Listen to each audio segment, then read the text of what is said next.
Hi, everybody, and welcome to today's session. My name is Justin Crowley here with Forcepoint, and today we're going to give a quick overview of Forcepoint 1 Insights, the new reporting dashboard within our Forcepoint 1 SSE solution. So right out of the box, the nice thing that we do with Forcepoint 1 Insights is we have multiple dashboards out of the box with widgets where you as an admin don't have to worry about creating your own widgets, creating your own dashboards. We take the guesswork out. So you can see on the first screen here is my summaries page, and we call this an executive summary. This is a great page to give you some insight, hence the name Insights, into what is actually happening within my Forcepoint 1 SSE solution. I can see what are my top users or my users that are violating my policy. I can see all the data that I'm protecting and what channel it's coming through. As we know, Forcepoint 1 has the ability to do CASB functionality, so my managed SaaS apps. I can control the web through our secure gateway. I can control private apps through ZTNA. So we give you the summary on what are we actually seeing from a data exfiltration, hence us being a data first SASE, be able to give you the insight and how are we protecting that sensitive data across different channels? What policies am I enforcing, right? The whole, or one of the big selling points with our Forcepoint 1 SSE is being able to allow unmanaged or BYOD devices. So how much traffic am I seeing coming through those devices, and how many events or policies am I triggering?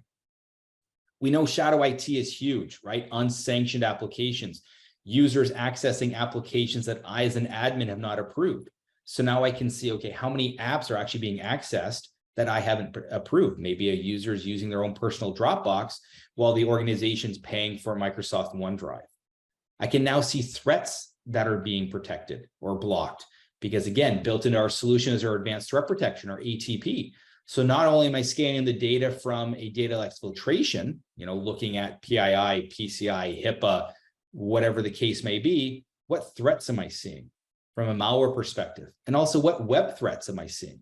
We know the web is a great place for users to get information, but we also know it's a scary place. So what websites are being accessed that are considered threats? And this is all on the summary page. This is all out of the box. I, as an admin, don't have to worry about creating the widgets, making sure I'm seeing the correct data. We have this out of the box.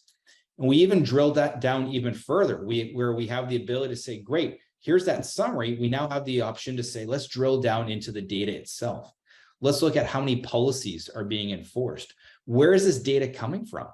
Right? So I can drill into and see, is it coming from certain websites? Is it coming from certain users? Is it coming through the proxy? So from a CASB standpoint, we also can scan your data at rest through API. So now I can say, great, we're seeing, X amount of data come through API, and what action is being applied? Did I block it? Did I copy it? Did I encrypt it? Did I allow it? We can quarantine that. And again, where that channel came through. We now have the ability to look at patterns, right? So what patterns am I actually triggering? So this is our DLP objects. And again, the one big thing is, who are my top violators? Right? I may look here and say, hey, wait a second, why are the system admins triggering policy so much? Or why is this certain user triggering 2,600 violations where the closest user is only 103?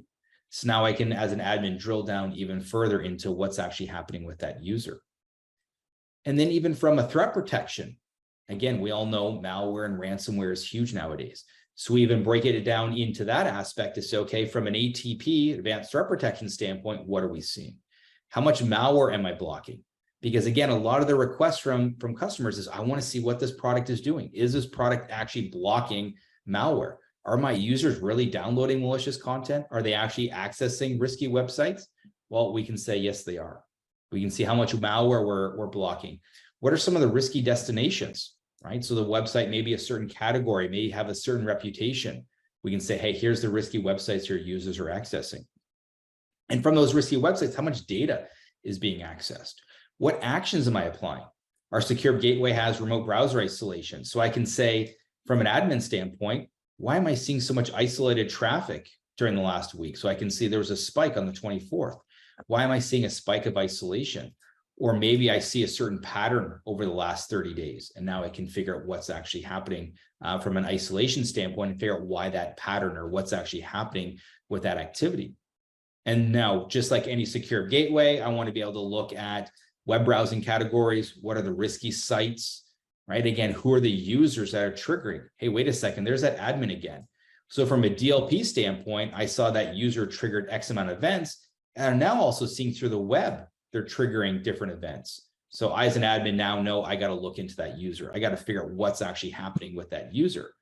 And that's a nice segue into, I have all my data. Now I want to create custom widgets. I want to drill down even further into certain users or certain actions.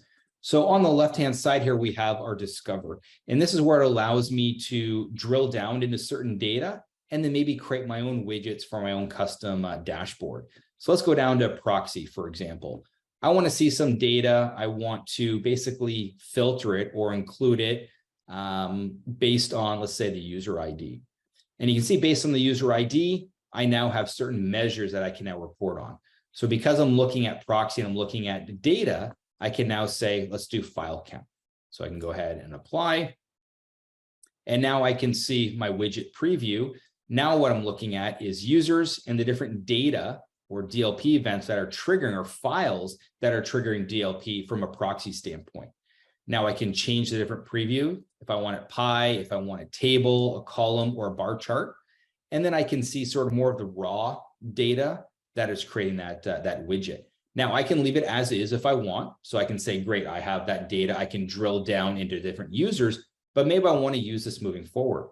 So I can go ahead and save this widget and just do widget test, for example, and let's do a tag as in, proxy user, and add that tag, and I can now create that widget. So now on the left-hand side, you'll notice I have my widget catalog. So if I go to my widget catalog, I now have my widget test here, which I can then view who the user was. And you'll notice that we also have this dashboard link here. So one cool thing that we can also do is create my own dashboards. So not only do we have the out of the box, I can now create my own. So I can go ahead and create a dashboard and call this, let's just say Justin, and add a tag. I can now do my layout. Do I want 3 going across, 1, whatever it may be? Let's just do 3. And now let's go ahead and add my different widgets. So there's my widget test that I added earlier. Let's do malware users, and let's do threat event, for example, and add. So now I have my own dashboard. Let's go ahead and save that. So now I have my own dashboard that I've created. So under all dashboards, I now have my Justin dashboard. Now I can drill into those details. Again, this may be for somebody in HR. Maybe they want to get certain information that is specific to certain users. But what's cool as well, I can even pin this. So I can pin this dashboard. So now when I go to my dashboard catalog, I now have quick access to my specific dashboard. So you could have multiple users within the solution. They can create their own dashboard. I could have Justin here. Could I have Ben? I could have Corey. I could have Jeff. So each of them can have their own dashboards. While we do have the 3 out of the box that are more of, hey, here's some insight into your entire solution. Certain users of admins may have they may want certain dashboards. They may want to drill into certain data. Maybe a user from HR, again, wants to look at some HR policy violations. So now they have full control over their widgets, and now they have full control over their dashboard. So just like Forcepoint in general, our whole idea is to simplify security. We're now with Forcepoint One Insight simplifying the reporting. We're now consolidating Secure Gateway, ZTNA, CASB reporting all into one single solution. So hopefully we learned a lot here today, and enjoy the rest of your day.